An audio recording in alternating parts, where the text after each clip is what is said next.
Good morning. I got your energy stories for the third week of September 2021. The first one, 2 electric ferries are currently being shipped from the Dutch shipyard Damen Shipyards Galati to Lake Ontario.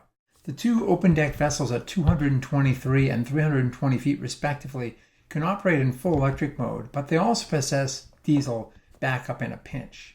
They can operate in 2-foot thick ice, kind of important up in Lake Ontario, and remain fully operational at negative 25 degrees centigrade. That's negative 13 Fahrenheit to you.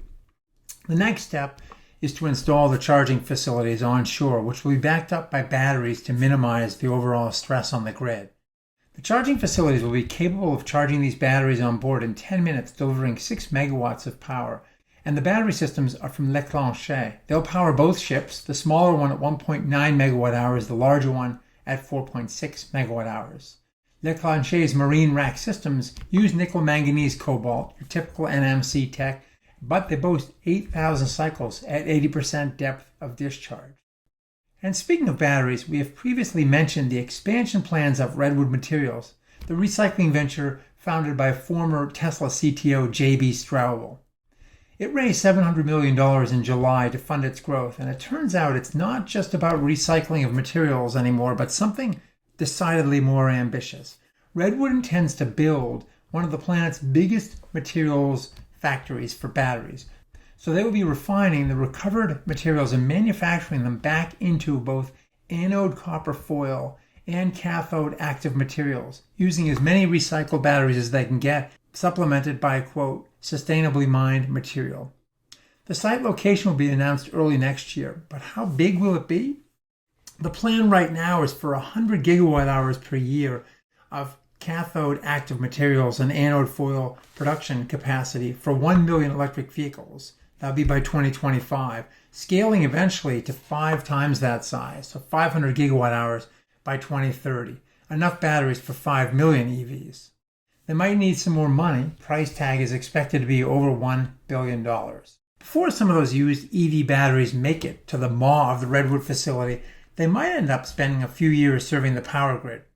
San Antonio's municipal utility CPS and San Antonio's solar developer OCI Solar Power and Hyundai Motor Group are planning to test the capability of used batteries to operate as stationary storage resources in a utility-scale system to be built within the year in San Antonio.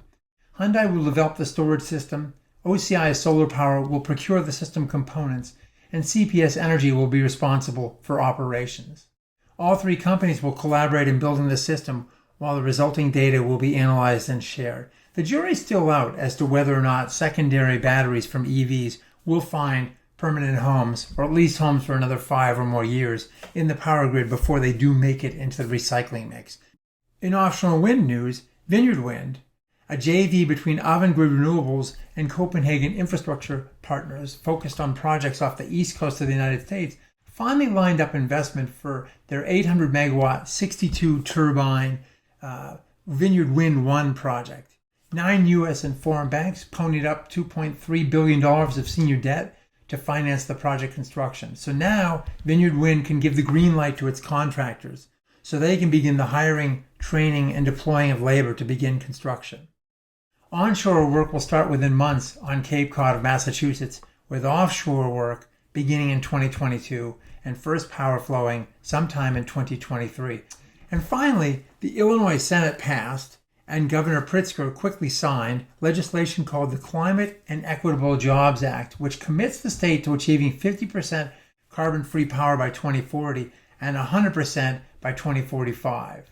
The bill also includes a 40% interim renewable energy target by 2030, which may spur development of over 4 gigawatts of utility-scale PV and as much as 5.8 gigawatts of rooftop and community solar, according to estimates from the Solar Energy Industry Association. There's also a coal to solar and storage initiative dedicating $280.5 million to energy storage projects installed on the sites of retiring coal plants. The Illinois Senate also voted to offer $700 million in subsidies over the next 5 years to Exelon to keep 2 nuclear plants operational. Well, that's all for this week. Thanks for watching, and we'll see you again next week.